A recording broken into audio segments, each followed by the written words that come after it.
5 was a disaster. You decided to not count on 5. What? I did? I said 5? Yeah, but not at the right time. How do you know? That's true. It's very true. Maybe that was the correct one. All the others were wrong. Oh, yeah, but what's that? That's the, like someone watching the marching band, isn't it? They were all out of time apart from My Little Timmy. Very good. I've not heard that before.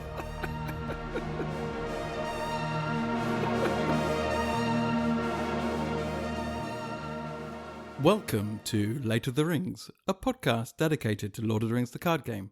My name's John, and here's my co-host. His gaze pierces cloud, shadow, earth, and flesh. It's Emery. Hello, John. Hello, sir. Well, I wasn't expecting that. Well, I wasn't expecting to be speaking to you a mere 3 months after our last outing. It feels like yesterday. Yes, dear listener, we have been away from your ears for an awful long time. We have no excuse other than being both exceptionally busy at the beginning of the year. And I was thinking back, and I actually think that this time last year, the same thing happened. So I think if it happens again next year, we can put it down to the fact that at the beginning of years, we just have an impromptu break. Do you know what I think this speaks to? Is I've always believed that something went wrong in the evolutionary history of mankind, and that we were clearly meant to hibernate during the winter. You know, it's like no wonder we get the blues in January. You know, it's like we got Christmas, New Year fight, then we just need to go away. Yeah, couple of months, get through the winter, just sleep, have a snooze, have a little lie down, You know. Have to chill out, find a hobbit hole somewhere, just, you know, plenty of good food and a fire, snooze away, and wake up in March. Boom, job done. I think everyone would be happier for that. Frankly. Yeah, sounds perfect. Oh, I almost feel bad about being back now. Could have maybe given it a couple of weeks. But in all seriousness, we are very pleased to be back recording again. I'd love to have... No, I wouldn't. I was about to say I'd love to have some excuses like technical issues and things like that. I absolutely would not like that. It has just been purely to the fact that we have not been able to find a time to record. And, you know, we do this as a hobby and that's just life sometimes. But we are back here and we are raring to go. A new year in March. When does the year start in the calendar? In the calendar, January 1st. Effectively. Thank you very much. Please move on. In the Middle Earth calendar, they talk about years. They talk about months, 13 months to the day. Yes. When does the year start? When's New Year's celebration in Middle Earth land? Well, that's Middle Earth land. I can tell you. Middle Earth land. That's the country of Middle Earth, and I think it's the 1st of March. Do you? Well, in that case, then we're recording right at the beginning of the year. So Happy New Year, everybody. Happy New Year to you, sir. Obviously, just made that up, but I think we're going to roll with it, right? So, I mean, don't go over everything, but have you been up to anything nice? I mean, nah, not really. Just been hibernating. Yeah, been hibernating. Yes, well, like you say, been extremely busy. So you haven't been away anywhere since New Year's and the Christmas break. Since 2020. Yeah, basically. Oh God. What have I done? Oh, did you? I think you did as well. Did you see the Boba Fett series that was on? Do we really have to go there? Let's say we both saw it. Yes. Okay. We definitely did. We definitely both watched it. We definitely both watched it. So, and we both paid for it. We're both loyal Disney customers. I can't quit. It's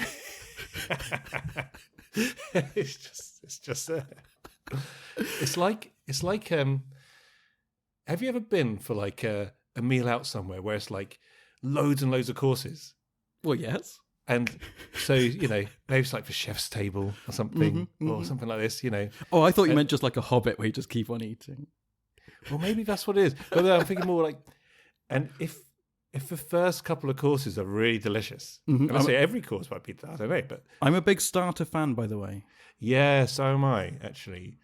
But then what if you eat too much of a starter? Yeah.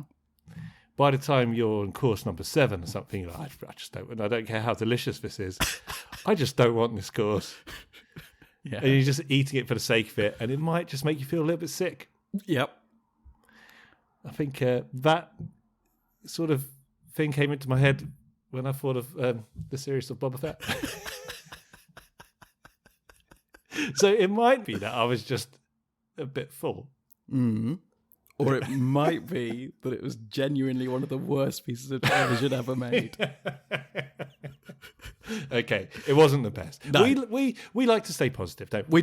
We do. We always like to try and find a positive spin on it. You know, you and I are, to some extent, we defend even the prequels, don't we? Of the Star Wars, just because they're imaginative or something. But yeah, it was a bit. Well, I don't know if we were. Yes, there weren't many surprises apart from the fact that it became. Well, that could be a spoiler alert. Something else for a couple of episodes before returning to whence it came. It was awful. I mean, you're doing a grand job of trying to dress it up and even trying to have a sort of intelligent dissection of the show. I'm just going to go with it was trash. Okay. Compacted trash. Yes, it's compacted trash. Okay. Yeah, well, the funniest thing for me was I tuned in one week, turned on my my Disney app on my thing, right, I'm going to see the latest episode, and there wasn't one.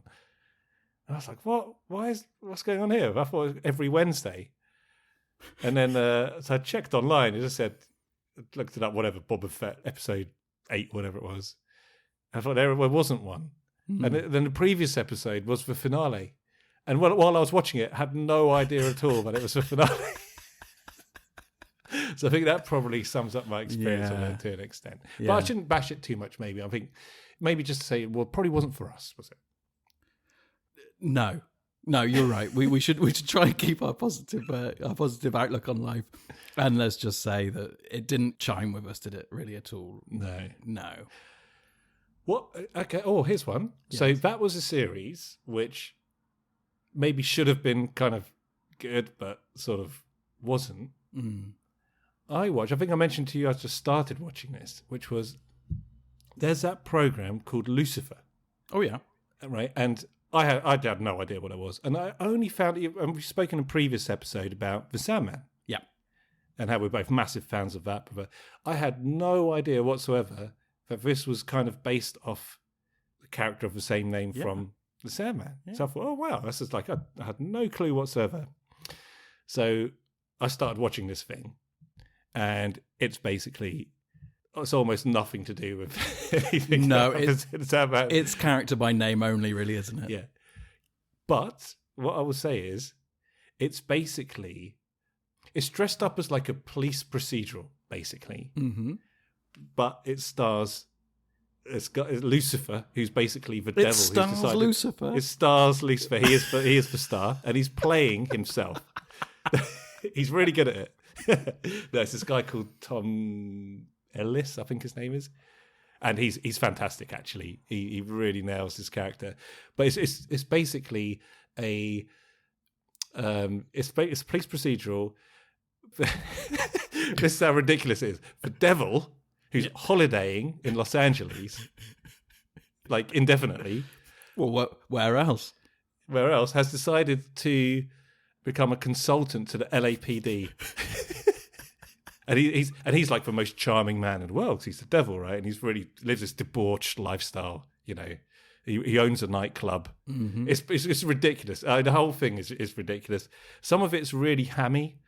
The actual police procedural stuff is like they have Scooby-Doo style conversations. You know, people admitting to things as straight as they're challenged on something and all that.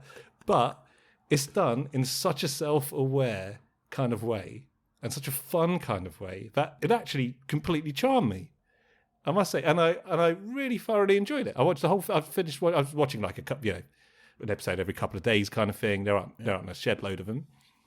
And it comes to a very satisfying kind of arc in the story. It kind of goes off the rails, in my opinion, a little bit in the middle, and comes back again. But what was good about it is it's very self-aware of what it is. It kind of takes the mickey out of the whole Los Angeles lifestyle thing, while at the same time being a love letter to Los Angeles. I think that's maybe the best way I could describe it.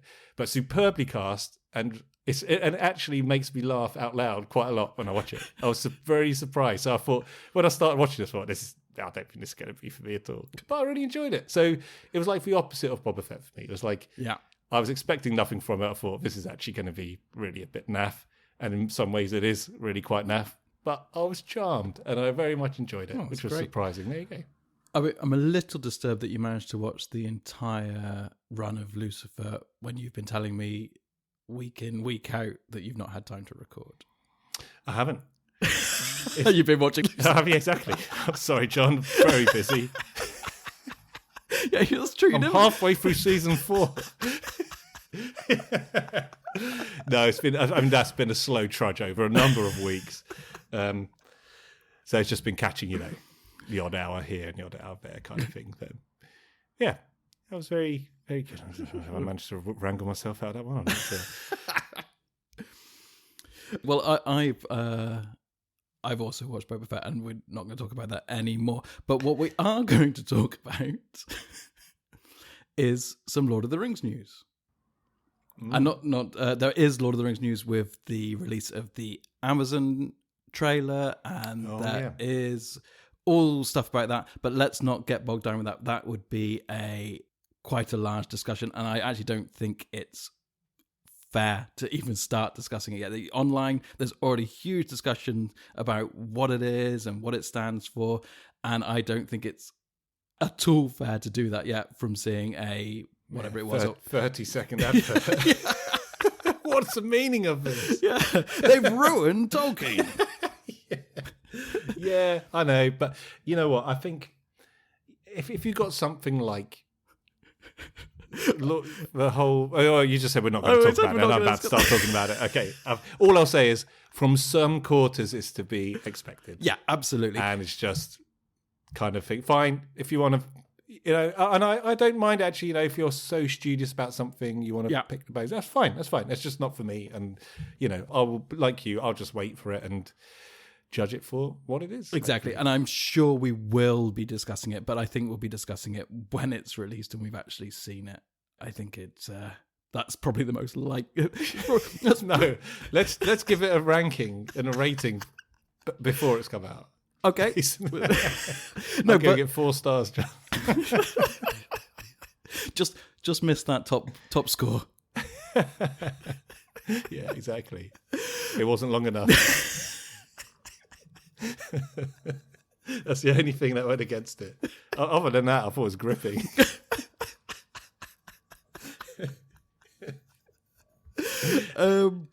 But there's other news you say. I'm sorry. That's okay. But the Lord of the Rings news I want to talk about is about our beloved card game. Since we have been away from your ears, the revised core set is released and available and out in the wild. And from what I can ascertain from looking online, it seems to be generating a lot of new players, which is great news. Oh, really? Yeah. And fantastic. And I've mentioned before, if you know people who might be interested in getting into the game, this is the time to push them towards it. Pick up that core set and get them involved. Also released was the APs, the Mirkwood APs that came with the collector's set. I've already forgotten what they're called, but I did manage to get my hands on those. We've not played them yet, have we? I mean, I think it's something that we want to play together, but I can't stress this enough. We have been very busy. Yeah. Yes, we're going to have to think where logically we'd slot those in, I guess. Yeah, I mean, I think... Absolutely, yeah. First of all, we should just play them, and I think we should play them together, and I think we will discuss them, because actually that's quite fun. That's actually new content on our podcast about old games. And that will be fun to discuss. That will be on our sister podcast called Just on Time of Rings. But also announced, so, I mean, we already discussed that they will be releasing the cycles as full packs with all the adventures from each cycle and then all the player cards separately. We know that's happening. There is still no official announcement about what will be released or when. I do hope they make an announcement soon because, as I said, it does seem that this core set has been well received and is popular.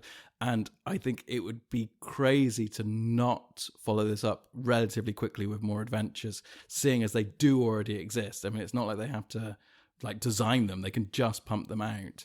Right. But what they did announce and actually is releasing within the next, well, it's Fantasy Flight, so we're never too sure, but within the next week to month, because it's meant to be out now, but we will see, is they announced what they're calling starter decks. Now, what they've done, they've produced 4 individual starter decks that you can buy, and they're basically themed decks of player cards. They're not new stuff, so if you own everything, then there's no need to go out and buy these at all. And at first I thought, this is very confusing because we know they're going to be releasing everything sequentially, and now they've released these 4 starter decks. But I very quickly, spoilers, I've come down on the side that I think this is actually a brilliant idea. So basically, they're releasing 4 decks, like I say, and they're in sort of themes. So they're releasing one of dwarves, so the Dwarves of Durin, that's called. They're releasing one of elves called the Elves of Lorien. There's a Gondor deck called Defenders of Gondor, and a Rohan deck called Riders of Rohan. Not too imaginative on that last one for the name there, I don't think. Well, it does the job. So, okay, I had no idea about this. So these are cards which would appear in the cycles anyway, right? Exactly. And some of the cards are actually available in the core set. So it's not even just future cards. If you've bought the revised core set and then buy these starter decks, you will get a bunch of new cards, but you will also double up again with core set cards. And this is when I first heard it, I thought, this is just a mess, because you're going to get these cards and you're going to have cards you already have, cards from expansions way in the future. So what is the purpose of these cards? And then I sort of started thinking it through, and also how Fantasy Flight sort of presented this. And actually, I think it's very clever, because they're not going to be expensive. It'll be $20 or something for a deck of these cards. You get 82 cards in it. So, okay, so you've answered one of my 2 key questions. Yeah. So it's not 50, John, is it? No. So it's an Emery-sized deck. No, but they basically say it can make a 50-card deck, plus you have enough cards to already get involved with swapping things out and look at deck building. No, adding things in, not swapping things out, adding things in. God damn it, these people are stuck in their ways. But the way I see it, and the way it is definitely being presented by Fantasy Flight, is that you can basically buy the core set and then maybe go, well, actually, I'm kind of interested in elves, or I'm kind of interested in Gondor, and then just pick up one of these decks, and then you have a bunch of new ways of playing the game straight away without having to wait for anything else to be released. And that is a good thing. But also what is a brilliant thing is you could buy these things as gifts. You could buy this and give it to your friend who might just come over for a games night and go, here's your Gondor deck. Go and have a look at these cards. And when you come over to play Lord of the Rings with my core set, so you don't even have to get involved with buying a core set. When you come over to play, you can bring your deck with you. And then this guy can have the Gondor deck, this guy can have the Dwarf deck, and we can all play together. We've got ready-built cards. You don't have to think about anything. You don't even have to own the set. And you can then play one game and then swap the decks around, and this guy can then play with Rohan, and this guy can play with dwarves. And I think it's actually a really good entry point. Interesting. How about heroes? Does it have heroes in them? Yeah, so each one's got 3 heroes only. So it really is a single starter deck with extra cards that you can make up to your total. Okay, so they're calling it a so they're calling it a starter deck. So the idea is, well, here's here's a way to play it. So if you want to, so immediately teach here's how the Gondor guys work together, or the Rohan guys work together, or whatever it was. Rohan, sorry, not Gondor. No, it's Gondor and Rohan. Oh, you said Gondor as well. Okay, so it's elves, dwarves, Gondor, and Rohan. Yes. Oh, cool. Okay, so what would be interesting in there? Maybe it's something they just designed, or maybe it sort of shows what they were thinking in the first place. Maybe to an extent, it'd be interesting to know what cards they've put in there as what they think are the ones which chime well with, say, a Rohan deck. Exactly. So you can get all the ones which say Rohan on them, obviously, but then the other events and maybe some neutral cards, perhaps, are in there, which you think maybe we look at that and go, oh, actually, yeah, that one does work well with the Gondor set or what have you. We didn't think of that before. So that in itself might be quite an interesting insight. Yeah, I think it is actually very interesting to do so. I'm being quite careful to not mention which cards are included because they have been, leaked is a big word because they're going to be in the wild any day soon. Ruined. But those cards... Oh, they're not released yet? They're not released. They're released in literally within the next week or so. They're due to be released. But on RingsDB, if you are curious about what makes up these starter decks, someone has published the full starter decks there, so you can go through it. And I'm also being a little wary because there are quite a few cards there which are from future APs and future deluxe boxes that we as a podcast have not got to yet. So, there's also, the interesting thing about the re-release of the game and how they're going to start releasing the adventure packs and the encounters. I shouldn't really call them adventure packs. I don't know what they're going to call them. Campaign packs. It may, and it's pure speculation, it may change the way that we decide to do this podcast. Because there's a chance that the next campaign they release is not the order of the original APs. And it might make more sense for us to jump to the cards which are in the newly released packs. I'm not saying we will, but I'm just saying that it's curious to see that there's going to be a whole new audience out there that might not have access to the parts of the game that we're working through progressively. So how are they releasing them again, the adventure packs? Okay, so they've released the core set, which has the original 3 core quests in it. They've released that extra... Mirkwood. Yeah, the what's it called? Sitting over. Listener John bought it for me as a gift, which is a kingly gift, but it's sitting just out of reach. Just on the. Do you want me to go and get it? No. So that's, and I do highly recommend, by the way, if you happen to have just bought the core set and have jumped to episode whatever we're on 23 of a podcast to listen to what we have to say, then, which is very unlikely, then I do recommend that you get that AP as well. It's not. Is it an AP? I don't know. I don't know what we should be calling these things anymore. Because then that does give you at least 2 more quests to play with your core set cards. And then after that, we just don't know. We know the format. The format will be that they will be releasing all the quests from a cycle and all the encounter cards from a cycle in one box. Okay, so that's the deluxe quests and all the cycle quests and the encounters. And then alongside that, they'll be releasing all the player cards which came in those original APs. So you can basically buy a cycle at a go. But what we don't know yet is which ones and in which order. Because I think, purely speculation, that they were waiting to see how well the core set was received. Okay. So basically, they're splitting the adventure cards from the player cards and heroes, basically. Yeah. So you can buy the player cards heroes separately, buy the adventures separately. Yeah. So they're separating out your ability to explore the different adventures from your ability to build decks.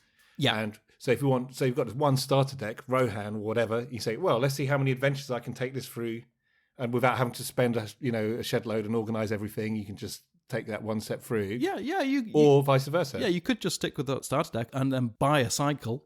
Yeah, and see if it's good enough for you. See how you play through them. Yeah. So I think it's interesting. I think it's smart. I hope that these are the only starter decks, to be honest, because I think it does get a bit confusing that there's going to be lots of cards available in these starter decks. And then if you buy the player cards that go with a cycle, you're going to go, well, I've got this one and I've got this one. And it's, yeah. I know where you're going to get broken. It's when they release the Eagles starter set.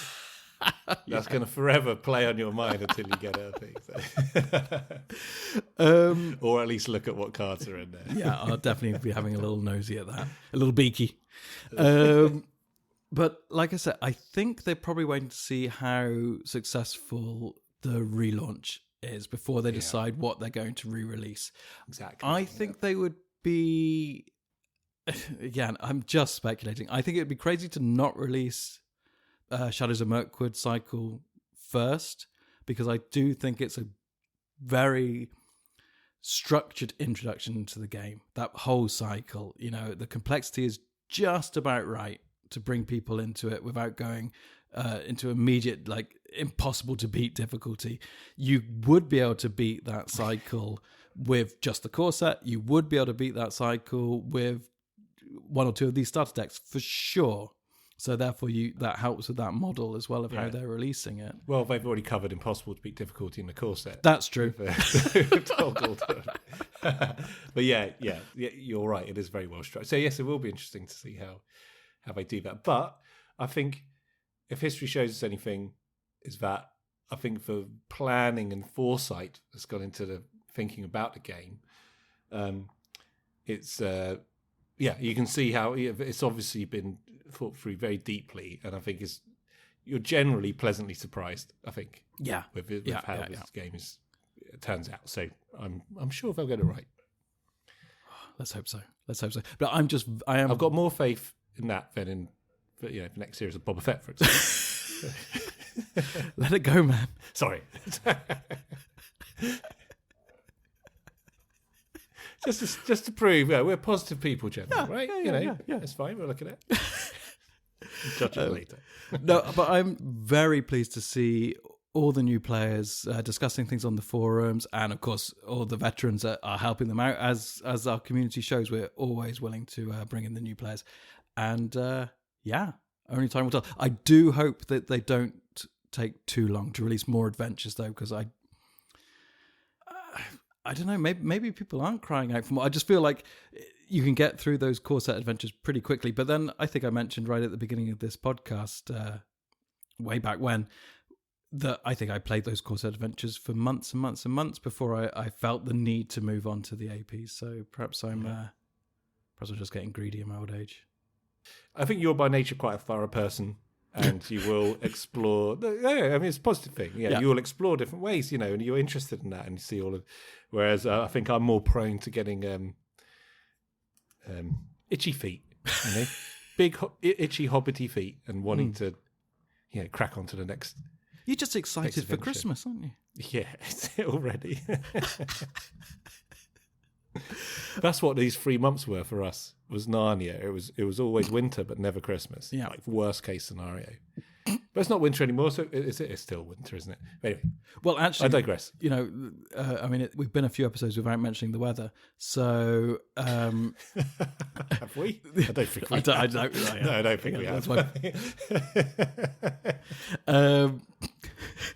But the sun came out again this week, and I heeded your warnings from this time last year. I didn't do anything in the garden. I kept the furniture covered up because we know next week the snow is coming. You know what's going to happen now. We're just going to have this glorious... And you're going to be sitting there in the middle of July. Still waiting indoors. Hold. But at least the weather will be nice. Yeah. But anyway, that is the news.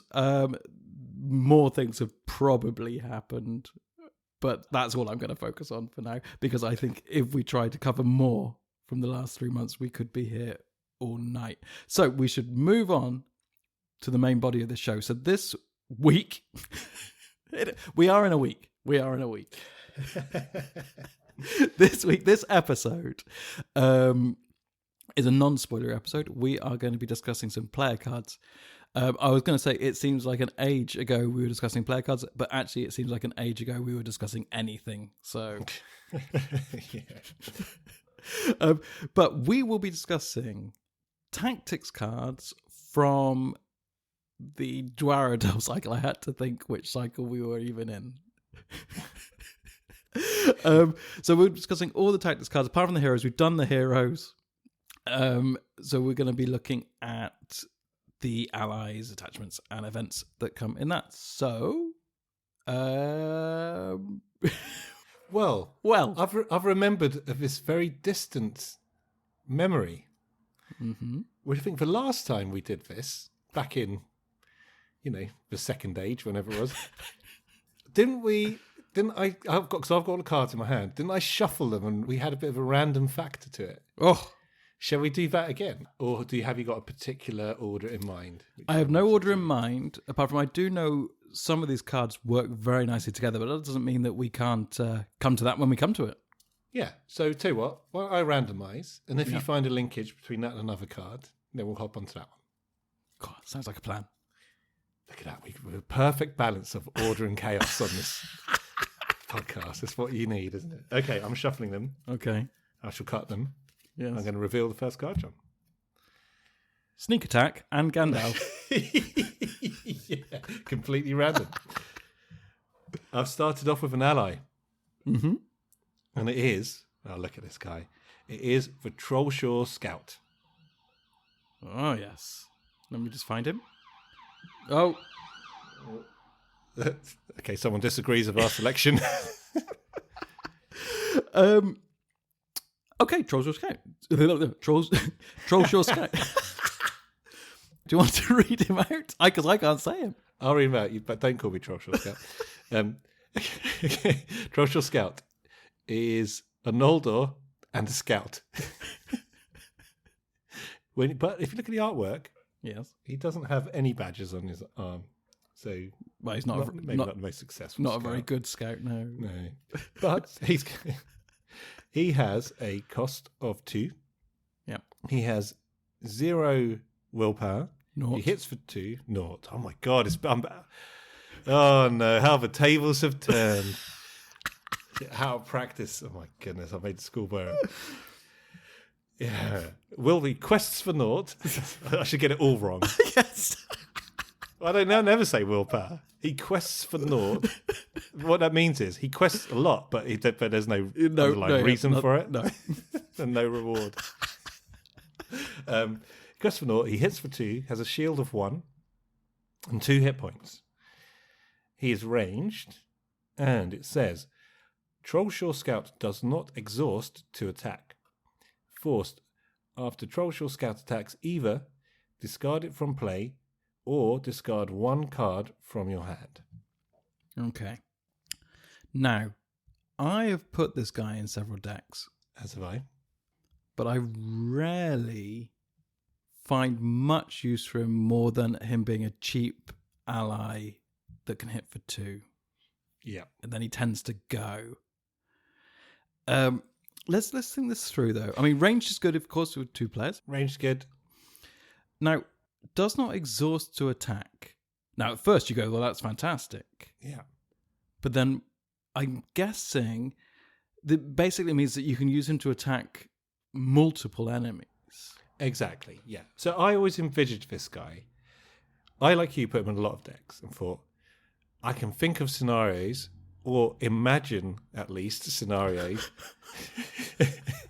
rather than think of historical scenarios that actually happen in the real world, where, you got a bunch of cards in your hand and maybe some of them are burnable, discardable. Mm-hmm. And you think, well, this guy gives you the opportunity to, if you've got multiple enemies engaged with you, you can attack loads of them. But in reality, yeah, I haven't used him in that context nearly as much as I'd hoped. And that might be to do with the fact that I've either not been brave enough to really commit to that position, or maybe haven't used him in the quests, perhaps, where that could happen more. But I like so much about this card, but I think in reality I haven't used that ability as much as I thought I would when I've put him in my deck, is what I'd say. It's so rare to have decks with multiple burners, as you say. I mean, what I tend to do is if you've got a lot of unique cards and you've already got them out, then and you have multiples in your hand, then you got burners. Of course, we burn cards all the time with things like Awoken, etc. But yeah, I'm the same as you. For some reason, I've never really managed to get him to work. I mean, he's cheap, and he hits, and he actually defends okay. I mean, 1 defense with 2 hit points. He might survive a weakish attack. Yeah, ain't gonna help you questing. No, to me, he's a bit of a chump. Well, rating 4 stars.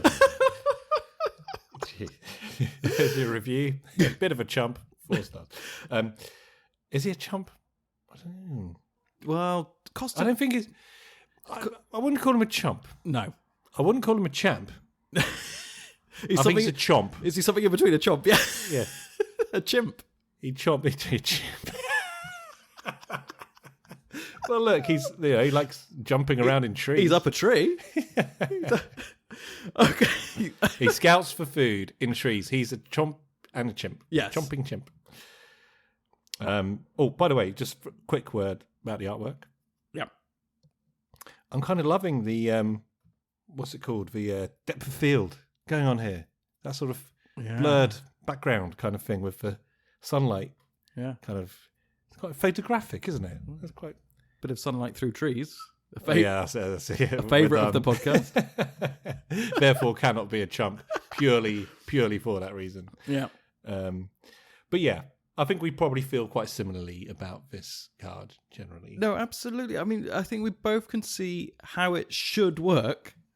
Yeah. And both of us are too stupid to get it to work. I think we are the chumps in this. No, if it's, or maybe not. It'll be interesting to know the other listeners' thoughts on this, actually. Yeah, to be honest. I think actually you could use this guy, and I think we will jump to another ally, actually, which is kind of like the brother card, the sister card of this one. And I think you could design a deck around it. If you could design a deck which is based around churning through your deck and discarding cards, because of course there are lots of reasons to discard cards. You can get things out of your discard pile. We've been over this in previous podcasts. So perhaps I put him into decks just thinking, well, I need some tactics. I need someone who can hit. He'll do. He's cheap. And not really been thinking about it from a deck design point of view. And maybe, I'm going to say it. First card, maybe I should revisit him. Well, what was the other card? I think I know what the other card is that you're going to say. The other card. So, okay, it's the... Oh, God, here we go. It's the Watcher of the Bruinen. The Watcher of the Bruinen. No, you got one too many syllables. One too many nuns in there. Bruinen. How is a UI pronounced in Tolkienish? Ue. It could be Brynen. Watcher of a Brynen. Watcher of a Bruinen. I think it's Bruinen. Watcher of a Bruinen. It'd be Brownen in Dutch. Okay, so... Watcher of the Bruinen. Okay, we'll go with that. Anyway, let's go with that. Yeah. It's looks like he's at the bottom of the tree that the Trollshaw Scout is up, and if that scout falls, he could be in a spot above. He could be in a spot above. He's sort of stood there and he's looking. He's going, "What are you doing up there?" One fell on the other. They both left play. Okay, and this guy is also a Noldor warrior. The first one's a Noldor scout. This guy is a Noldor warrior. So he also costs 2, willpower of 0, hits for 1, defends for 2, and has 2 hit points. So sort of as the Trollshaw scout was hits for 2 and defends for 1 with 2 hit points, this one is hits for 1, defends for 2. So a defender and an attacker. This guy is Sentinel, so again can defend across the table, and Watcher of Bruinen does not exhaust to defend. And then forced after Watcher of the Brunnen defends, either discard it from play or discard one card from your hand. So that's what I meant. Yeah, so it's the defending version of the Trollshaw Scouts attack. Yeah. Essentially. Yeah. And again, sort of same kind of vibe, isn't it? Yeah, but weirdly more useful. More useful. Yeah. Because it's a pretty good defense, that. And it's kind of a case, well, if he survives, I can probably find a card to get him to defend again until he doesn't live anymore. Does that make sense? Yeah. So exactly. So I think defending can generally, well, and this is a generalization, but is generally a more desperate thing than attacking. So if I don't have somebody to defend against this enemy, one of my heroes will die, or whatever it is. Something seriously bad will happen. One of my key allies will die. I need not a chump necessarily, but somebody, you could use them as a chump blocker, or is that the expression, chump blocker? Yeah. Use them as a chump blocker, or you could use them as a defender. Maybe want to keep him for next time if he does well and discard a card. So I think maybe it's also it could be, say something to our cautious natures, perhaps. I don't know, but I think it does seem slightly intuitively more useful. I think in reality, I have used this card more than I've used Trollshaw Scout when I've had them both in my deck. Well, I just think, let's say you're engaged with, three enemies, multiple enemies, and you don't have that many allies out, and you need to keep your heroes ready to lay attacking blows, basically. You need your heroes to be killing the enemies. You can use this guy to defend, and he doesn't exhaust. So he could defend, potentially, if you have the cards to discard and he survives, you could use him to defend potentially against all of your enemies. Exactly. Then you have all your heroes who are still ready, prepared to attack, and you can then also add him as an extra attack. And to me, just that order of play is more useful than your Trollshaw Scout. So, interestingly, another thing that just came to my head is you can just keep defending with this guy until he dies, because he's going to get discarded anyway. Exactly. So it's that kind of thing. Yeah. Okay. One question. Do we know who the Brunnen are? They were Noldor warriors. Okay. And Trollshaw? Where's Trollshaw? They were the Noldor scouts. It's actually, I think Trollshaw's a place. Oh, the family. The Trollshaws. Yeah, Kevin Trollshaw. Yeah, I'm not sure. Is that it? No, I don't know. I don't know. There's a bit of research for us to do for next time. Yeah. Who are the Brunnen? Who are the Troll? Where is Troll? I think Trollshaw is a place, and I think the Brunnen are a people. That really does ring a bell, genuinely. I just couldn't tell you where it's ringing. Okay, it's ringing in Trollshaw. Well, thank you for the enlightenment. Shall I pick the next round? Yeah, let's move on from these guys. Okay. I mean, yeah. All right, here we go. Ready? As I'll ever be. Oh, hello. Here it is. This is an event, and it is Hail of Stones. Ah. Well, you mentioned this last episode. Yeah, I did. Last year. Yeah, I did. And you said that you were using it to defeat the quest that we were discussing on that episode. So I think it's only right that you pick this up where you left off. Okay, well, it's a very, very simple card. Mm-hmm. Hail of Stones event, which costs 1. Action, exhaust X characters to deal X damage to an enemy in the staging area. Okay. Now, it only costs 1. I love this card. Right? So you got somebody in the staging area. It deals direct damage, so it discards any shield. I love anything that gets rid of a shield. Yeah, I'm a real sucker for it. If you've got an enemy with a huge amount of shield, but not that many hit points, and you can't get through to him, it's a great way to get through to him. You can't get through to him. Can't get through to hello. You're just knocking on his armor. Anyone home? Can't get through. And yeah, I really, really got a soft spot for this card. Not only do I kind of want it to be useful in the first place, right? Yeah. And I think I've found ways to make it useful. It's probably fairly self-explanatory. So you can imagine, well, if you have an enemy in a staging area, but there's a few different ways to use it. So there's a specific enemy who you know that even if you gang up on, he's going to get rid of one of your allies immediately, and it's going to be very difficult for you to get back on top.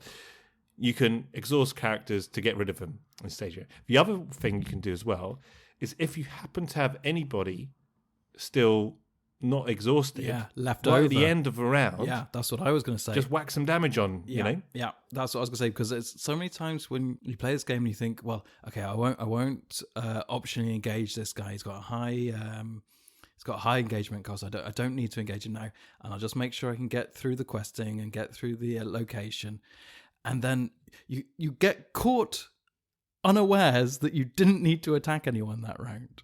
And yes, you somehow fluked your way through, and everyone's ready. And everyone's ready, and you haven't engaged anyone. Because there's only one to engage, because you've got like a location, or you've got a treachery that you dealt with, or whatever.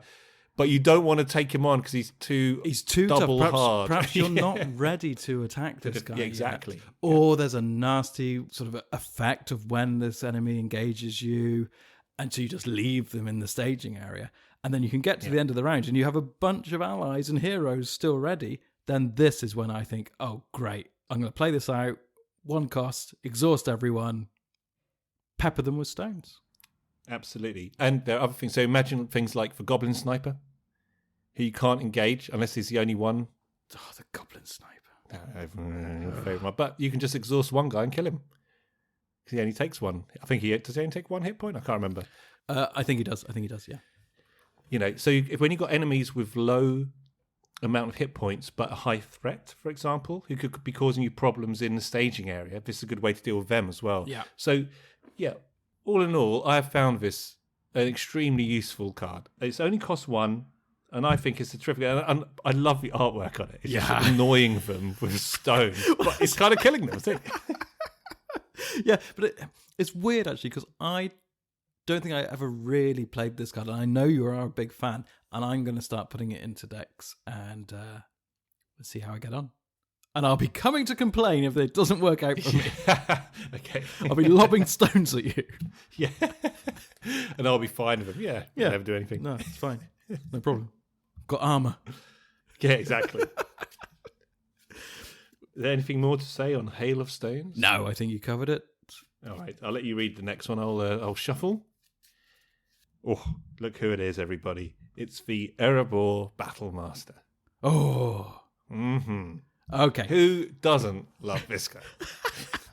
Well, this is interesting, actually, because you remember, of course, we are in the Dwarrowdelf cycle, and the Khazad-dûm set was very dwarf-focused. We both made dwarf decks to go through Khazad-dûm, and then, actually, what we've seen so far is no dwarf-centric card since then, but then here he is. And we've said before, there was no dwarf heroes either in the actual APs of the cycle.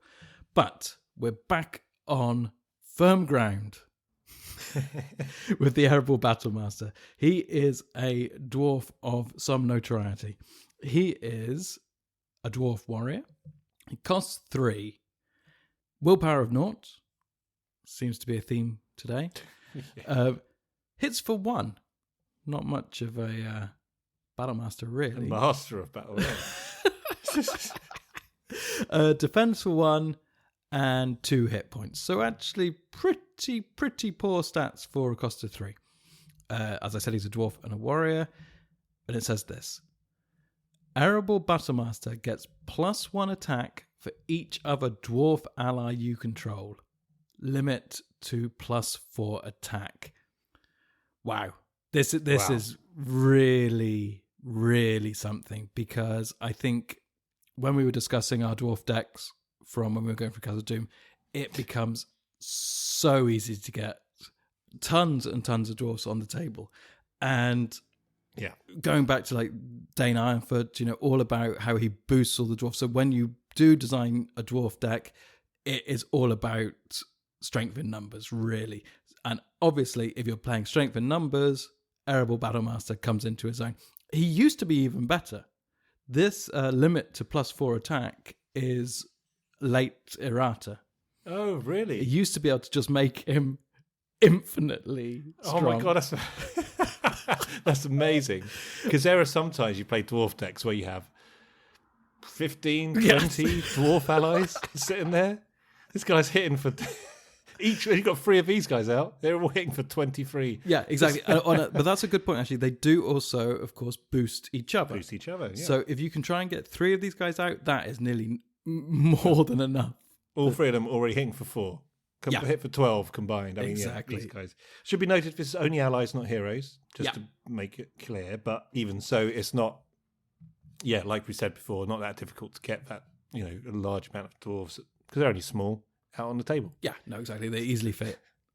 And I would point out, of course, I did mention Dane a second ago, just as a reminder that Dane's constant ability is that when he is ready, he will give dwarves +1 attack and +1 willpower, but +1 attack is what's important with this guy. So he's already hitting for 2 with Dane on the table. And then, well, yeah, if you can get 4 dwarf allies out, that means he's hitting for 6 each time. I mean, it's... Stick a dwarven blade on him or whatever they're called, and he's hitting for 8. Suddenly... Yeah. These are one of... Okay, here's one. Generally speaking, playing attachments on allies rather than heroes is something that I initially shied away from a bit, and I would generally just stick attachments on heroes. And obviously some of them you can only attach on heroes and all the rest of it.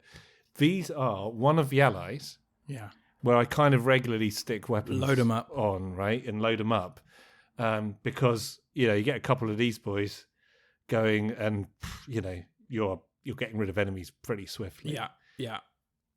I mean, this guy, he's just awesome. There's not much more to say apart from a word on the artwork here.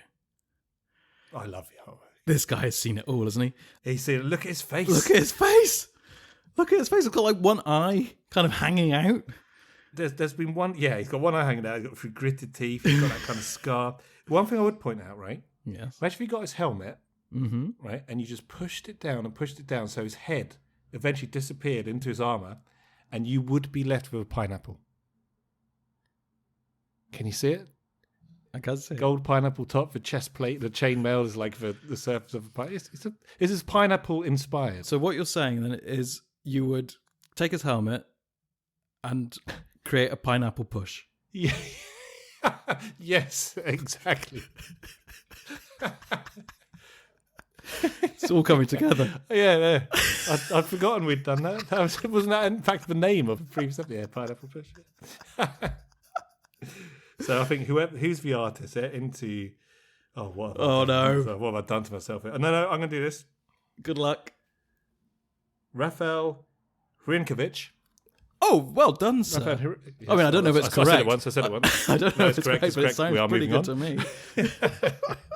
Is a pineapple fan, but also a dwarf fan, and has captured the Airwall Battlemaster's spirit quite perfectly, I would imagine. It's wonderful. Yeah, that's a 5-star card right there, isn't it? We like that one. Absolutely. Yeah. Is there any card linked to the Battlemaster? Only dwarfs. No, basically, well, yeah, I mean, okay, there are cards that you would like to play on him, as you say, but it's not, I'm still teasing my connected cards. Okay, all right. I've shuffled again. I'm flipping over the next random one. Oh, and it's our first attachment. And it is the Rivendell Bow. Oh, okay. Which has a cost of 1. It's an item. Hooray! I love the items. My favourite. And it's also a weapon. Not all items are weapons, but I would imagine most weapons are items. Yeah. Maybe not all. And it says, attach to a Noldor or Sylvan character or to Aragorn. Huh. Yeah. He's special, isn't he? He is. He's one of these well-connected guys. He doesn't need to be on the guest list. He just rocks up and he's getting straight to the VIP area. Can I have a go on that bow?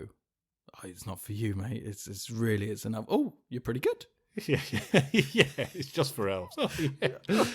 Not all bad. Right. Not bad. Go on, in you go. It's got a limit of 1 per character, which makes sense. You can't really wield 2 bows unless you've kind of got 4 arms. I bet Legolas could. He'd find a way. He'd throw one in the air and spin while he fires the other one. And it would land in his ear. He'd come and nail it. Yeah. Show off. Attached character gains ranged. Makes sense. Yeah. Thematic. Beautiful. If attached character has a printed ranged keyword, it gets +1 attack during a ranged attack. Okay. So you can see what this card is all about. So this is really around 2-player games. Yeah. So suffice to say, I've barely used it. No, I agree. I agree that you've barely used it. No, I agree that I have also barely used it because I think we discussed once before that it's very rare. We do play 2-player games, but it's very rare. We don't do it often enough that when it comes to designing decks, we don't go, well, I must design a specific 2-player deck. Yeah. We tend to bring our 1-player decks and modify them slightly to make sure we don't have too many sort of doubling up of cards and unique cards and things like that. We very rarely go, I must put in these cards which we specifically know work well in 2-player games. Perhaps we should. We promised that we would do that. Yeah. But we haven't broken that promise yet because we said do it next time. We haven't happened to have played a 2-player game in ages. No. So we must get that sorted fairly soon. Yeah. But yes, we must. Well, we want to play those Mirkwood quests together, whatever they're called. So, okay. We're going to play that one, 2-player. We had one job. Remember what's just been released. They haven't released anything for this game for about 3 years. We had one thing to remember. I know. We couldn't do it. Again, just a very quick word on the artwork. Yes. I really quite digging it. I love the fact he's taking care of his boat. It's not like, I love the fact that in the art, this is one thing I do love about the artists in this game, I must say, is he or she is not using the bow. No. At this point. No. They're maintaining the bow, taking care of it, cleaning the bow. I think that's great. It's like, it's a thing to be taken care of, not just a weapon, you know. And, yeah, anyway, I thought that was pretty cool. I would say, though, I mean, I do also love it, but now you've made me really look at it. I think you would be able to see the string of the bow from this angle. I mean... no. You don't think so? I'm trying to... Well, it depends how big... It's a huge bow. This is a child, hobby. I see. Oh, yes, because of course, because the elves wouldn't clean their own bow. They'd give it to the elflings. Famously. Yeah, do you never see an elf child? Do you? Apart from in the film, you see Aragorn and Arwen's kid. Yeah, the flash. Does that count? Flash forward, ghost child. Yeah, the ghost child. Who was not real, yeah. And also loving the choice of purple for the on the sleeve there. That's fine choice. Look at that. Love, lovely shade. Or perhaps it's not a child. Perhaps it's Prince. Very small hands. Tiny. Yeah. It all makes sense now. I'm going to move on to the next card. Please do. Okay, the next one is... Oh, how's about that? You couldn't write it. It is the Rivendell Blade. Ah, okay. This is another attachment, and it's cost of 1, and it's an item and a weapon. So far, so familiar. And it says, attached to a Noldor or Sylvan character, restricted. When attached character attacks an enemy, that enemy gets -2 defense until the end of the phase. Oh, yes, please, sir. Yeah, that's a cracker, isn't it? Isn't it amazing? Who doesn't love a bit of that?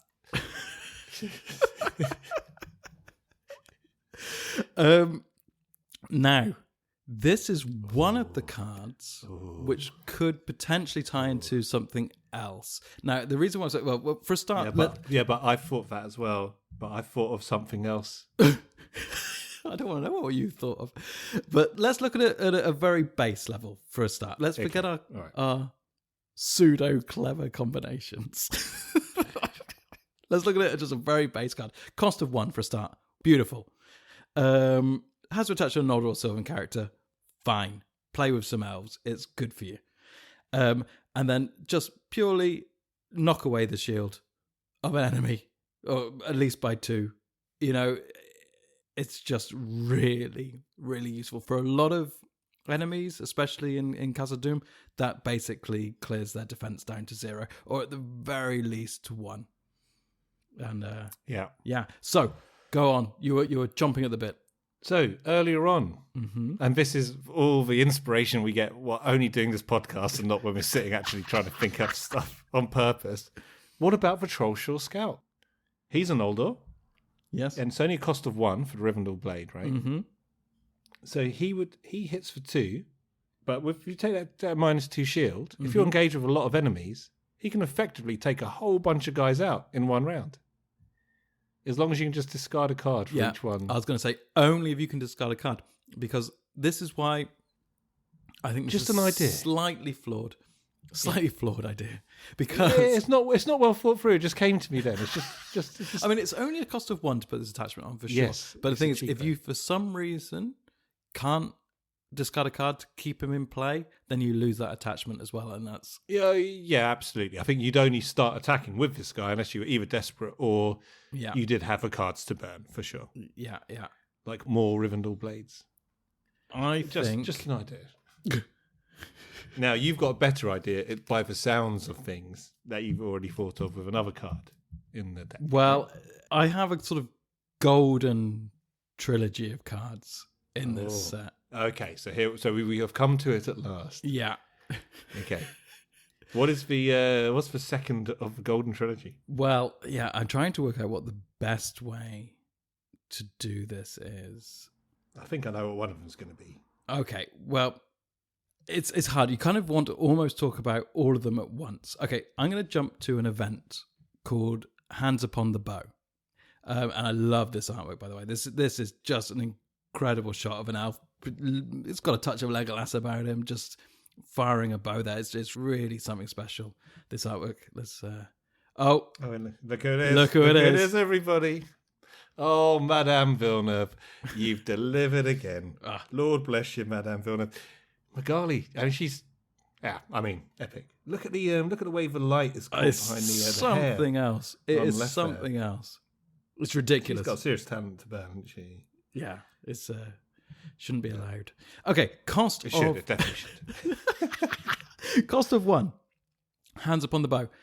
It's an event and it is an action. And it says, exhaust a character you control with ranged to immediately declare it an attacker and resolve its attack against an enemy in the staging area. It gets +1 attack during this attack. Okay? Now, let's just talk about this card on its own for a start. So... obviously, you need a character with ranged. Now, we both talk about how we don't often play 2-player, so therefore range doesn't come into our tactics that often. But often you have ranged characters in your deck regardless of the fact that we're not playing 2-player. I mean, one that really springs to mind, of course, is Legolas. So let's... And can I tell you another one? Go ahead. The Trollshaw Scout. Okay, you got to let him go, man. No, I don't think so. This is just, you're building up my argument here, my friend. But yeah, okay, let's talk about Legolas. You are absolutely right. You are absolutely right. But let's look at Legolas as our case study. Yeah. This card with Legolas is something else. So you can exhaust Legolas, because he's ranged, to attack an enemy in the staging area with an extra +1 attack.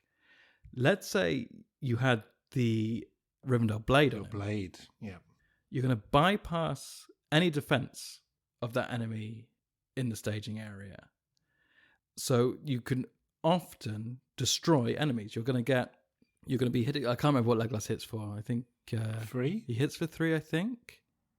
I think so. Yeah, I think he hits for 3. So he's going to be hitting for 4, bypassing shield. Well, -2 shield. Yes, so you're absolutely right. Yeah, minus 2 defense. Yeah. There is a high chance, and in fact, of course, you can target your enemies as you see fit, but there's a high chance you're going to destroy an enemy doing it that way. Therefore, progressing your quest because you're doing it with Legolas. I mean, it's a very simple combo, but it's so elegant and so beautiful.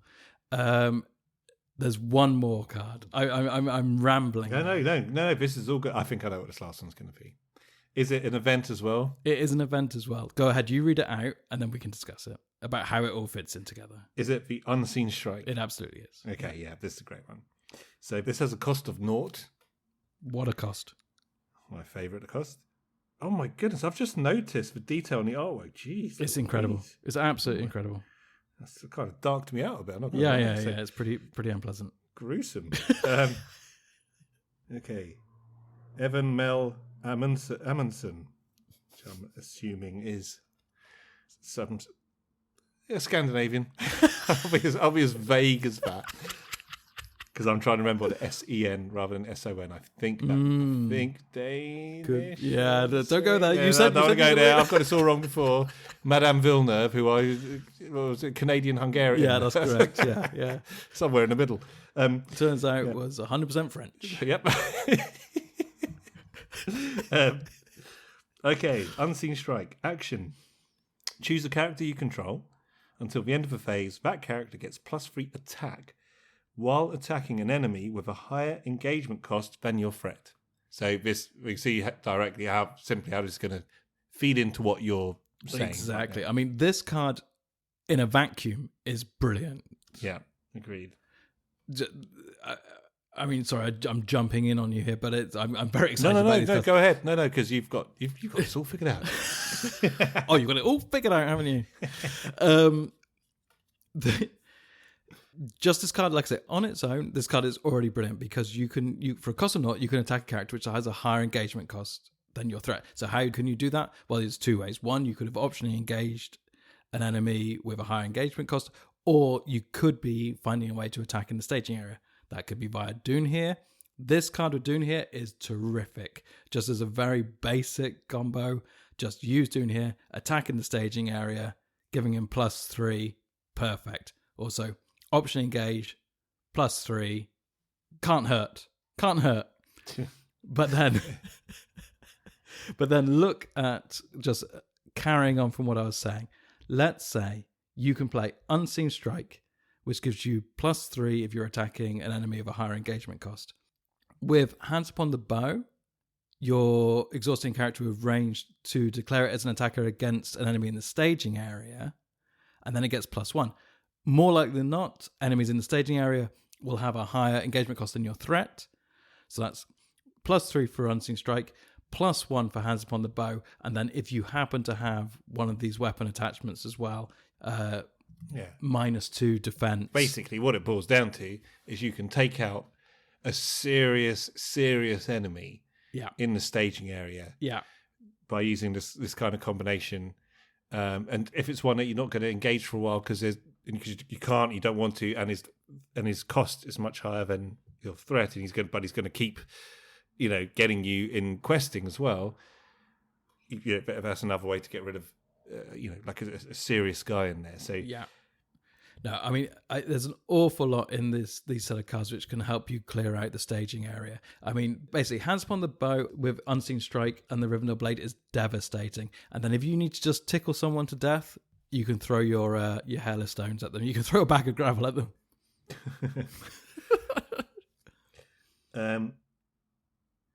I've got another one. Imagine all of that, what you just said, but with Patrol Shore Scout. And then you can because then you can do it again. Yeah. Then you can do it again. Do it all again. So if you've got a really, really, really, really nasty enemy, the Troll Shore Scout can go in 3 times and get him. Plus, well, you can only do it all again if you happen to have multiple Hands Upon the Bow and multiple Unseen Strikes, and you don't have to discard them. And multiple cards to discard. Yeah. But you only need one Rivendell Blade. You do. You need quite a big deck for that. Yeah, exactly. So. And there I rest my case. No, but in all seriousness, let's talk it through. So you've got Troll Shore Scout who hits for 2. He's ranged. Yeah. Okay. Yeah. He's already ranged, so you don't need the bow. So, yeah, but imagine you did have the bow, because the bow gives you another +1. +1. So now he's hitting for 3. He's also got the Rivendell Blade on him, so that bypasses 2 defense. Does it count as a ranged attack? Oh, that's a very good point. No, it does not. Yeah, something to bear in mind. Yeah, no, you absolutely. We got a little overexcited, or rather, I did. But you're absolutely right. It just struck me when I reread the wording on Rivendell Bow. Yeah, no, you're during +1 during a ranged attack. That's ranged attack is only when only you're going across the table. Yeah, right? absolutely. Yeah, no, no, you're. I got far too excited with. I got giddy. It's only one. It's only one though. I got bloodlust. You saw that artwork on Unseen Strike. Yeah, yeah. Do you know one thing I love about this artwork? It's like this elf has just chopped the guy's arm so he's bleeding everywhere and chopped the head off. Clean off. But then the person who's had their head chopped off is like walking off, thinking, "Oh, he's so that didn't go so well, did it?" I think that's me. Yeah, I'm going home. To be honest, if I carry on here, I'm probably going to lose. Yeah, I know when I'm beaten. Okay, Anyway, scrap the Rivendell Bow, because actually the Rivendell Bow is great for giving characters that aren't ranged that ranged keyword, so that you can start doing these combos. But I think actually the Rivendell Bow for Trollshore Scout is not necessary, and it's not worth risking losing another attachment. So I think Trollshore Scout hits for 2. Put the Rivendell Blade on him. Yeah. So it bypasses 2 defense. Yeah. You can Unseen Strike. Choose a character you control until the end of the phase. That character gets +3 whilst attacking an enemy with a higher engagement cost. So that's until the end of the phase. Total of 7. Total of 7 so far. So far is that? 2? Oh no, it's 7 plus when you get to the. No, where are you getting 7 from? No, so there you go. So that's till the end of the phase. So if you did 2 attacks with Trollshore Scout on some nasty in the staging area, in fact, Unseen Strike, you only need 1 of those. You're absolutely right. You play it at the beginning of the phase, and he gets +3 all the way through. And actually, and he can attack multiple enemies. But this is interesting with Rivendell Blade as well. Which is also till the end of the phase. So actually, now remember, and this is a rule nuance. Remember, when you are actually engaged with an enemy, you can only target that enemy once. But you don't engage. No, exactly. Because you're using hands upon the bow, right? No, exactly. That's what I was going to say. So when you are engaged with an enemy, you can only target an enemy once, but you're not engaged with an enemy at this stage. So if you can play this during the combat phase, before you do engagement checks, you could attack with the Trollshore Scout, with a Rivendell Blade, with hands upon the bow, with Unseen Strike. Yeah. Yeah? Multiple times, right? So yeah, but let's say you only did it once because you didn't have the cast to discard, but you did a ton of damage. You could then engage that enemy, and even if the Trollshore Scout was destroyed and you lost the Rivendell Blade for any reason, or he was removed from play, that enemy gets -2 defense until the end of the phase. Oh, that's true. Yeah. Yeah. I see where you're going with this now. So because you've attacked him at the beginning, you've kind of got rid of a shield anyway, exactly. Even if you sacrifice for Trollshore Scout, who's also done a shed load of damage on him. Exactly. And then when he then engages you, you can then attack with other people. And he's got his -2 shield. Yeah. Until the end of the phase. Exactly. So I am digging. So Trollshore Scout, my friend, is for me. We always knew he was the best card in this set, didn't we? He's got promoted just a bit. Well, no, but in all seriousness, we should chuck these cards together, and we've never said this before. We should chuck these cards together and see how they play. Really trying to pull off some of these combos. And of course, we'd have to go up against a sort of enemy-heavy quest, of course, because there's nothing worse. You put a tactics deck like this together, and then there's no enemies, so you're trudging through the hills of Emyn Muil. Exactly. Where are they? Okay, we've got 3 cards left. I'm actually going to pick one out specifically, if you don't mind. And no, go ahead. I'm spent. And this is one. Okay, this is an attachment called Keeping Count. And the reason I've mentioned this is because it's to do with adding to attack as well. Okay. Now, Keeping Count, cost of 0. Thank you very much. attached to a hero. Limit 1 per hero. Okay. Attached hero gets +1 attack for each resource token on another copy of Keeping Count that is above the current number of resource tokens on this card. So what it means is you have to have more than one Keeping Count out. Yes. And it is exactly like the artwork. So you just put a notch in every time you've killed an enemy. Yeah.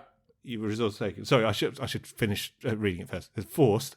After attached hero attacks and destroys an enemy, place 1 resource token on this card. Right. Okay. So that's you keeping count. That's you keeping count. You killed an enemy, boom. You put a notch in on your shield, like it says on this artwork here. Okay. So this is Legolas and Gimli, isn't it? This is them. Yeah. This is still only counts as 1. Yeah, exactly. He twitched. Because I got my axe bone in his nervous system. But let's go through because this boggles my mind. Okay, now when I saw this, I thought this is crazy powerful. This is awesome. Okay, but actually, in reality, I haven't quite got it going. No. I think this is difficult. Okay, so let's go through it slowly because it's a lot to digest here. So you need 2 copies of this card out, but it doesn't cost anything, so that's fine. I mean, it costs a space in your deck, but that to be discussed. You have to put it on a hero, so you have to put 2 of these cards out. At least 2. Let's say, at least 2. Okay, let's keep it to 2. Let's say you got Legolas and Gimli. You got Legolas and Gimli. So you've managed to get 1 on each of those heroes. Fine. Yeah. Okay. Step 1, we've managed to get the cards out. Yeah. Okay. So the attached hero gets +1 attack for each resource token on another copy of Keeping Count that is above the current number of resources on this card. Okay, so they both you're determined to catch up. Exactly. Gimli is determined to catch up with Legolas, who's ahead of him. So Legolas he's killed 3 people so far. Yeah. Gimli's killed no one. Yeah. He got 0, right? Yeah. So if he attacks someone, he gets +1 attack for each resource token on another copy. So basically, Legolas will have 3. Yeah. And so basically he's got 3 more than Gimli. So Gimli will get +3 attack on his go. Yes. So then what happens is that Gimli will be hitting for a lot. Loads. Yeah. So then he'll kill someone, so he'll get a resource token. Yeah, but just the 1. So even next time, so let's say if Legolas then kills somebody as well, he won't get anything extra because there's no one else with more resource. Yeah. But if he stays 3 ahead of Gimli, then when Gimli attacks next time, he'll still have the +3. Yeah. So what you need to do is you need to kind of, there's a couple of ways to do it. If you've got somebody who can attack multiple, then there's another dimension, but it doesn't generally happen with heroes. Because it's about heroes, by the way. It isn't allies, it's only heroes. What the ideal way to use it, I found, but again, I couldn't quite engineer this situation where you've got 2 people who you need to attack. You need to get 1 ahead of the other one. Yeah. So to really boost the other guy, basically. Do you know how I would play this? I've never played it. You wouldn't. I probably wouldn't. To be honest, I probably wouldn't. It's because keeping count was never really your thing. No. You can't count more than 50. No. I would play this only in multiplayer, I think. And I think I would pop 1 on one of my heroes, my best attacker, and I'd pop 1 on your best attacker. And I would just play it purely sort of speculatively. Yeah. That's how I started doing it. I wouldn't try and engineer anything around this. It's far too complex to try and work out a way of really building it. I think it's just like... Well, you won't. Yeah. The opportunity won't arise. No, you'll never get there. But I think... But that's kind of how... That's the spirit of how it should be. I think that's the spirit of it, exactly. And I think... It's a free... That's why it costs naught. It's a beautifully thematic card. And I love it. That's why I love it. I'll be honest with you. I love the theme. I love the artwork. I love the whole idea behind it. Yeah. But I think that's how I'd play it. And I think actually that is in keeping with the theme. That you give 1 to you, 1 to your mate, and you say, all right, well, I'm going to catch up with you then because you've killed that guy. Well, that makes me mad. And I'm going to kill someone more.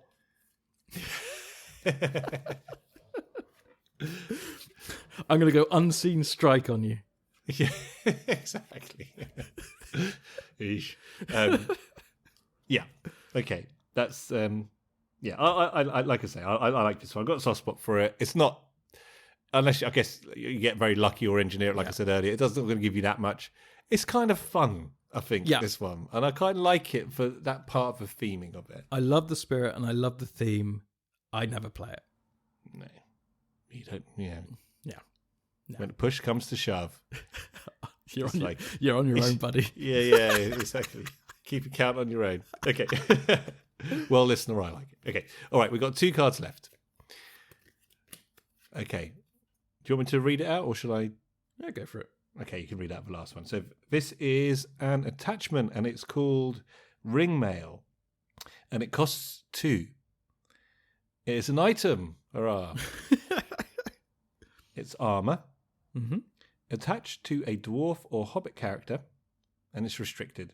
It's a very, very simple one. This attached character gets +1 hit point and +1 shield. Okay. That is your nice basic, small scale ring mail. Yeah, a bit of extra defense. I mean, it keeps you alive. I mean, actually, the defense is probably better than the extra hit point, to be honest. Well, treachery, useful for treachery. That's true. It's quite expensive. I mean, it's only 2, but you think keeping count cost of 0 is expensive. So this was always going to seem a bit dear to you. I'd like to put this on some hobbits if they'll keep still. Yeah. Unfortunately, sometimes they're wet and wriggling. That's some yeah.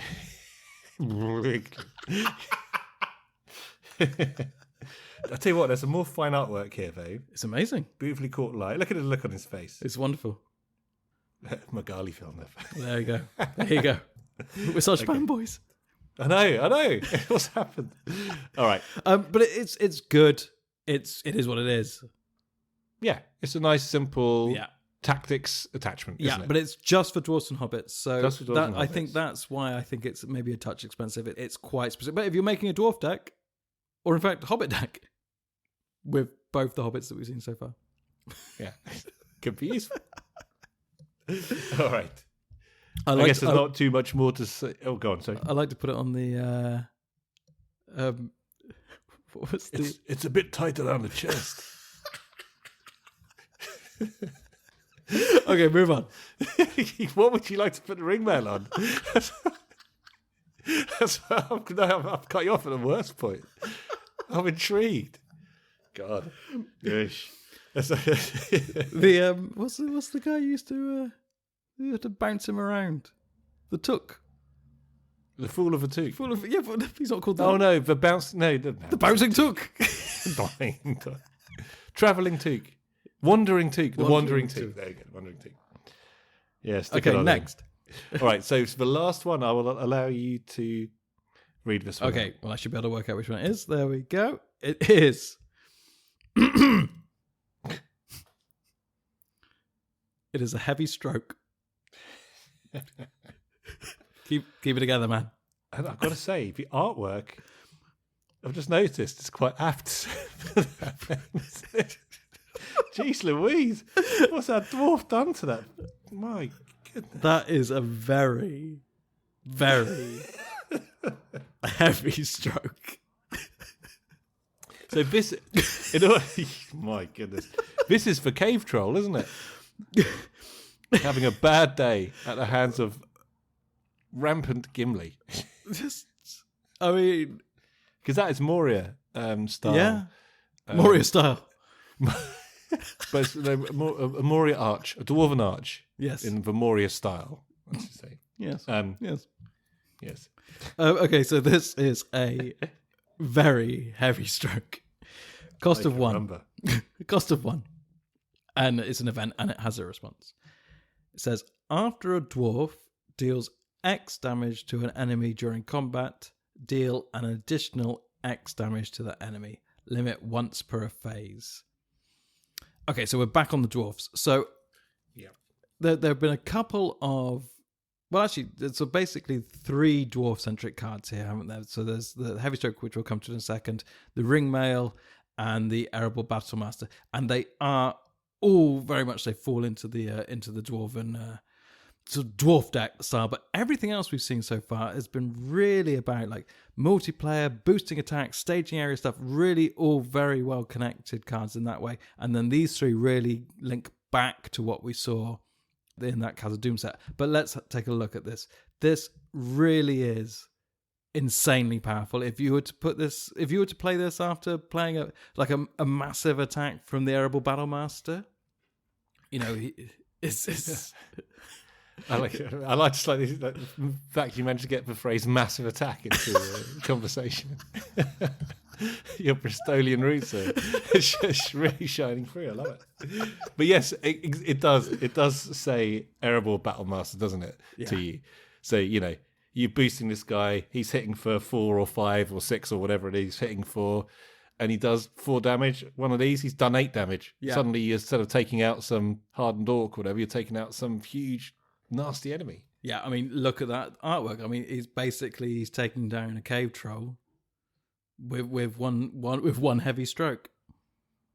Can I ask? Yes, I mean that particular heavy stroke is going to take down pretty much anyone. I've got a little question on this one. A little one? A small, yes. It's a dwarven question. It says, after a dwarf deals X damage to an enemy during combat, deal an additional X damage to that enemy. Right? Yes.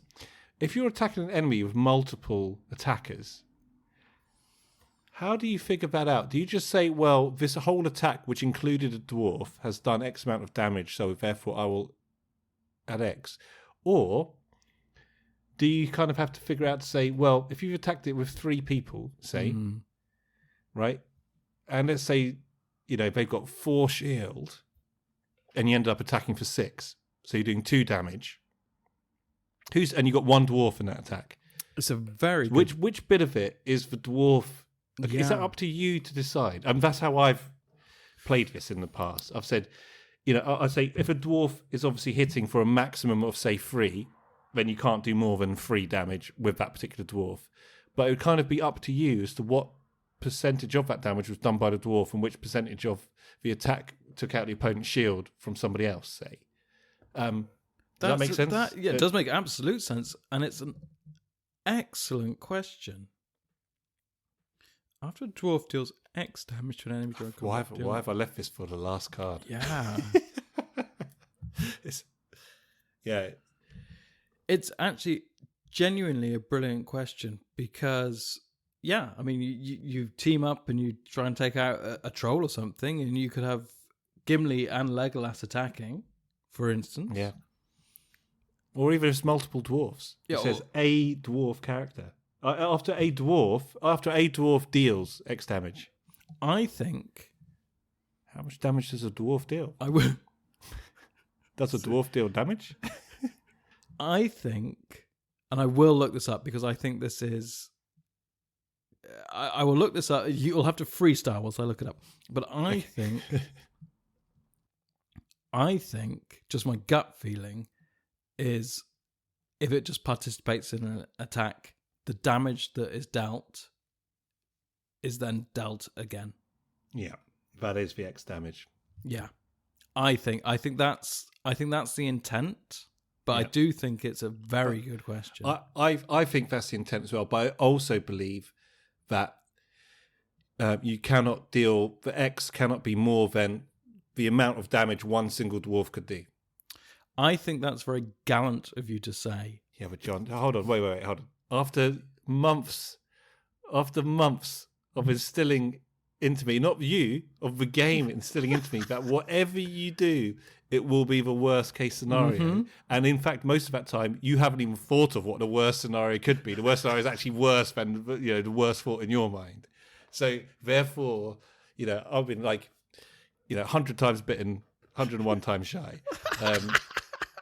So that's what I'm going with. No, I think it's the case that if the dwarf is a participant in the attack, then whatever the damage is, so it's not about what the attack was worth. It's about what the damage causes, because of course you have to get past the defense.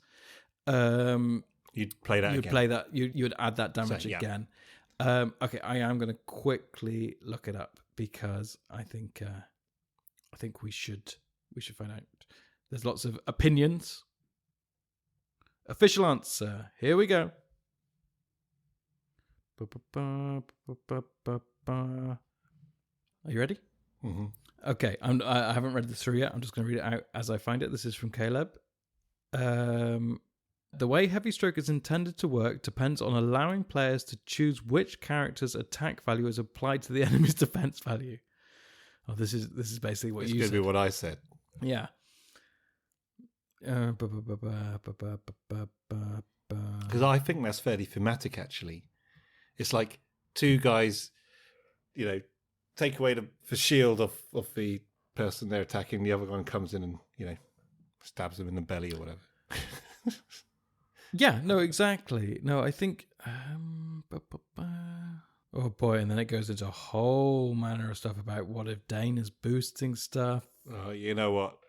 Let's look this up offline. Let's not do this live on air. It's never simple, is it? It's never simple. Oh, why did I ask? So, yeah, look, then it gets into two dwarfs attack, both with 5 attack. The maximum possible is only 5 because it's a dwarf. Yeah, exactly. No, exactly. That's why I said, yeah. That's how I'd basically you know how you said you just decided to go with the worst case scenario and that's usually correct. That's correct. It was correct. Yes. Yeah. So at last, do you see? I hope everyone listening to this now understands how I was a positive person before I started playing this game. Genuinely was. And now I look at everything through the worst possible case. Come on, what's it done to me? Yeah. So basically, I mean, I will look into it a bit more in depth, but like you say, let's not do it whilst we're recording the podcast. But essentially, let's say you're attacking with Gimli and Aragorn, and I can't remember what they attack for respectively, but let's say it's 3 from Aragorn and 4 for Gimli. I can't remember exactly what it is. Then you got past defense of 3, and Gimli put on 4 attack, then you'd then put on 4 because you'd obviously work it out the best possible way. Exactly. Yeah, I mean, those aren't the right figures, so basically I'm making things even more confusing. We get the gist. It makes sense.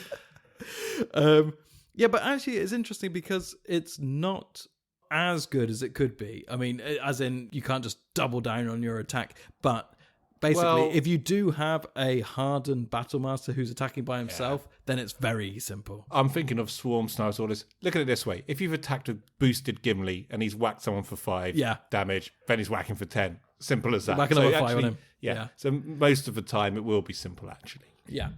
It's just these little nuances. It's just when suddenly you're ganging up on someone. Yeah, basically. exactly. Suddenly Boromir's decided to jump in. Yeah. Bloody Boromir. That was the last card. Okay, well, that was not the most triumphant ending. It's just, we'll end that with a series of looking things up on forums. Yeah. But I think generally, as a set of cards, I think there's a nice variance in there. Things which are just plain useful, like the armor or what have you, a couple of weapons. There's some things which work really well with each other. And there are some things which work really well kind of thematically as well within the, with certain characters, etc. So I think that's a really good set of cards from a tactics perspective. Yeah, I agree. A bit more nuanced than what you get in the core set, if you know what I mean. Yeah, absolutely. And I think there are definitely a few cards there that work really well together. I mean, I said I'm a sort of holy trinity of the of Hands Upon the Bow, Unseen Strike with the Rivendell Blade is really useful. But then when you said, well, let's put all that on the Trollshore Scout, which I'd never even contemplated before. It was like... Same here, by the way. Yeah. It's just like, okay, yeah. So that's obviously...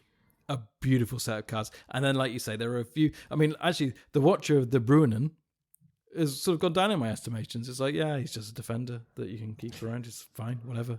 This is what happens. Where there'll be listeners like jumping up and down and just hit their head in their hands thinking they haven't seen that obvious combo.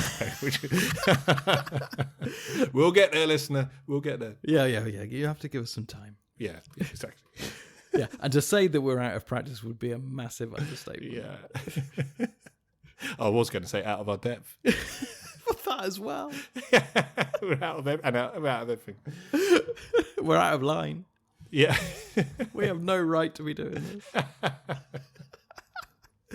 Okay, no, but I do agree. It's tactics is always tricky, isn't it? Because it is very much focused on attacking and defending. Of course it is. So sometimes it can seem a bit functional and not have that much magic in it. But there is enough in this set to trigger the imagination and, do all those nice things which we like, Exactly. Yeah, absolutely. All right. Well, those are the tactics cards from the Dwarrowdelf cycle.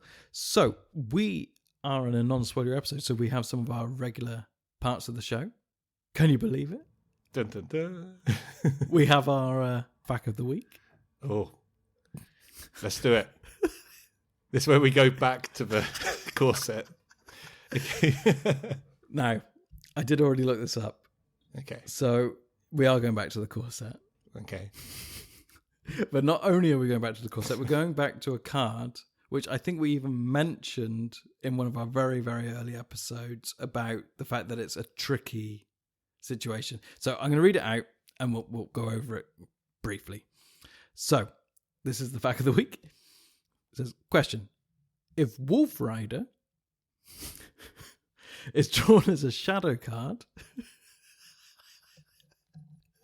when is it returned to the top of the encounter deck? Would you like to answer that? No. Okay. Hold on. Okay, wait. Didn't we answer something similar to this? Yeah. No, we fairly did. recently. Well, not so much fairly recently, but okay. I mean, relatively. Okay, so Wolf Rider. There's actually That's a big shadow. Actually, there's a bigger question. Okay. Well, what is the shadow effect? What is the shadow? Well, effect? Wolf Rider is, I believe, the most shadowy of shadow cards from the core set because there are so many nuances to this card. Basically, if you reveal Wolf Rider as a shadow, it becomes its own enemy. That one. Yeah, so put it in the staging area. No, it immediately forms an attack against you. So it jumps. Oh, that one. Yeah, okay. so it jumps away from its attacker, but it's not engaged with you. And then, right. Okay, I said this So it does go to the staging area. No, it's attacking you, but it's not technically engaged with you, so therefore you can't attack it back. There are But then what happens to it? Yeah, then it goes... Well, that is the fact. That's the fact. Okay. Because it says, once it's performed its attack, return it to the top of the encounter deck, and the question is, when does it return? And it basically... Okay, the answer is, after combat refers to the end of the combat phase, when shadow cards are normally leaving play. Fine. Okay? So, technically, it's still a shadow card. As in, it's leapt away from the enemy that it was attached to, and it's attacking you, but then it gets cleaned up when you clean up all the other shadow cards. Now... Can you take actions against it? Yes. And that's where the complexity comes. Yeah, so you can... They should have just said, no, you can't do actions against it. You can sneak in Gandalf. Yeah, right, if you want, yeah. Yeah, you can do all manner of stuff. So it doesn't come up next from the encounter deck again if you don't want to see it again. Exactly. Right? Okay. So, because that's actually Wolf Rider. Well, that's okay. Wolf Rider is a real nasty bit of work. I mean, it's a warg, for goodness sake. Yeah. So it comes up as a shadow. It leaves the enemy it's attached to. It forms an attack. You're not allowed to attack it back because you're not technically engaged with it. It goes back to the top of the encounter deck, and then it comes out again as an enemy. Now, there is so much about this card that I think I mentioned this before, that I actually wrote a thread on Board Game Geek, basically collating all of the information about this card. And there was a few things missing that I felt were missing. So I contacted Caleb Grace, and he confirmed a few extra things about this as a shadow card. It's all in one thread. I did it before and I'll do it again. I'll put a link to that thread in the show notes because Wolf Rider is just a nightmare. Okay. I think it's wise not to go through. If there's a whole thread and discussion with the person who created the game to try and answer the question, I think it's wise not to go through it all. Yeah, Probably on the podcast. yeah. I think you're probably right. Advice: just leave it. Let it come off your encounter deck after the shadows are cleared up. Fine, no problem. We're in the Dwarrowdelf cycle now. People, let it go. Yeah, you'll be quite happy to see that off the encounter deck. Come on. Yeah, I don't know what we're going to do about these fact of the weeks because we are still deep in stuff about the. Maybe we should have a little look through Yeah. what's coming up and see if we can have some fact summaries. Or in fact, Facsimiles. how many fact summaries? Facsimiles. Facsimiles of fact summaries. We could. We can. Well, how many fact are there in total? Well, let's look this up. We'll decide our fact strategy before the next podcast. How about that? Yeah, because we can't go on this way. No. This is just goes to like I can't remember this stuff. No, exactly. Yeah, we should. Yeah, okay. We'll have a little. We'll be more proactive about the fact. Okay.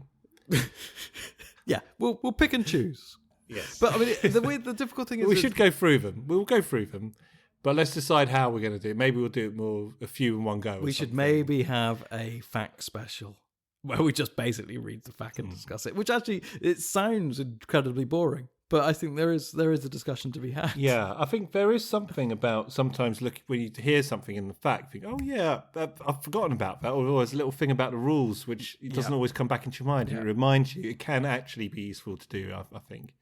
Oh, actually, speaking of the rules, we must stick to them.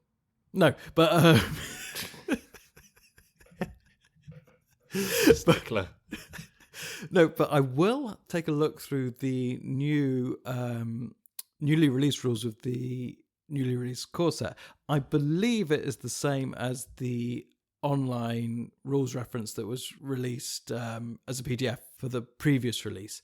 But I will check because I did actually notice there are a few things different even in that release than the original rules. For instance, one sort of really important one, I think, is the rule about table talk. The original rules about table talk when you were playing multiplayer is that you weren't ever allowed to say what was in your hand. Now, we said in about episode 3 or 4 that we would discuss, ironically, table talk.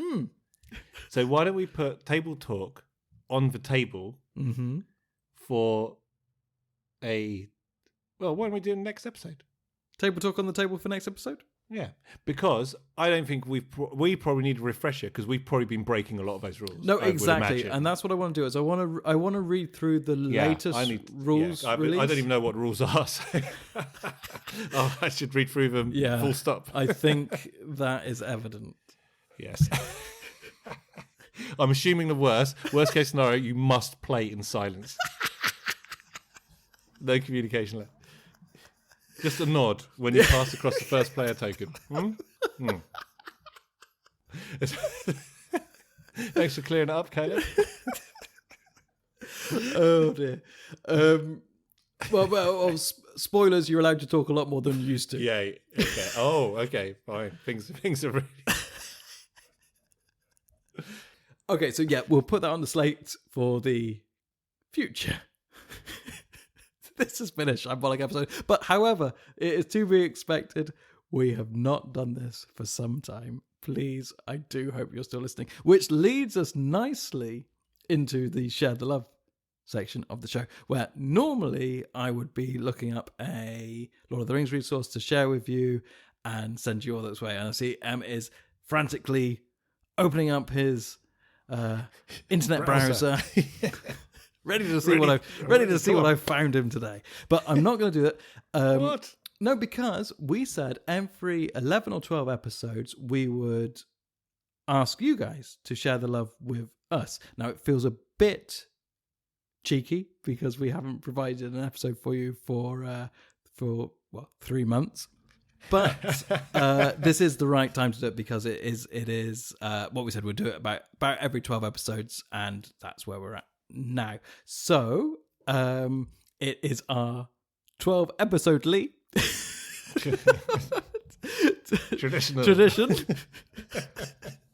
to ask if you are enjoying the show and you would like more people to find it, and you'd like just to spread the word of how much you are enjoying it, and we do hope you are enjoying it, we would ask you to please go to iTunes or wherever you are downloading your episodes, and if it's possible, leave a review or a rating. Now, one of the reasons why I did want to mention it this time is I noticed that Spotify are now allowing ratings on their podcasts. I mean, I don't use Spotify as a rule. I've got nothing against it. But I did notice that they're offering ratings. So please, if you do listen via Spotify, please do give a rating. We're not the biggest fans of Spotify. I think. Are we allowed to say that? I think we're two of the only people on the planet who aren't on Spotify. But our podcast is. Yeah, our podcast is. So for that, we have gratitude. Yeah. No, but I think in all seriousness, though, it's amazing how a little goes a long way. I think when you're doing this is a real eye-opener. I think doing a podcast, just how that kind of chat and feedback just opens different doors for the podcast to walk through in terms of who's exposed to it. It's absolutely, it's amazing. Yeah, a little goes a long way. So yeah, anyone who has left feedback in the past or written back to us on the board. What's it called? Board game geek thread. If I can get that out, jeez Louise. Then thank you very much. It does mean a lot. I mean, I'm John. I think you check that more regularly than I'm not actually on the forum, but I do check for Fred once in a while just to see what responses are there. So yeah, let's just take this opportunity to just say thank you for everyone who has fed back or has left a rating. It really means a lot, and yeah, really appreciate it. Yeah, that's a nice thing, isn't it? Nice way to end, isn't it? It's a very nice way. It's a very nice way. Unfortunately, no one's listening. No, they left an hour ago. But also, this would be also the optimal time to do it with the new players coming into the game, that perhaps they can find our podcast based on your reviews and ratings, and they can start at the beginning, and hopefully they will be able to listen and play the game alongside us. So I think, unless you have anything more to add, I think that pretty much wraps up this episode. There's nothing more to add from me. I think it's been lovely to be back in the saddle. and deliver a heavy stroke upon the podcasting world. I see you there with your hands upon the bow. I thought it was an unseen stroke. Well, this podcast has ended in a hail of stones.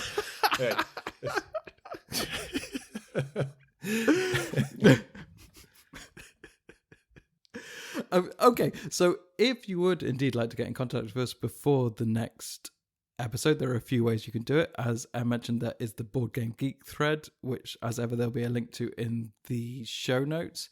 There is a ridiculously barren Twitter account, but as I mentioned before, if you do post something there, I will respond, but we are so terrible at Twitter. And there is an email address if you are old, and that is laterthanrings@gmail.com. So with that, it is great to be back, and we won't leave it so long next time. And until then, thanks once again for listening, and goodbye. Goodbye.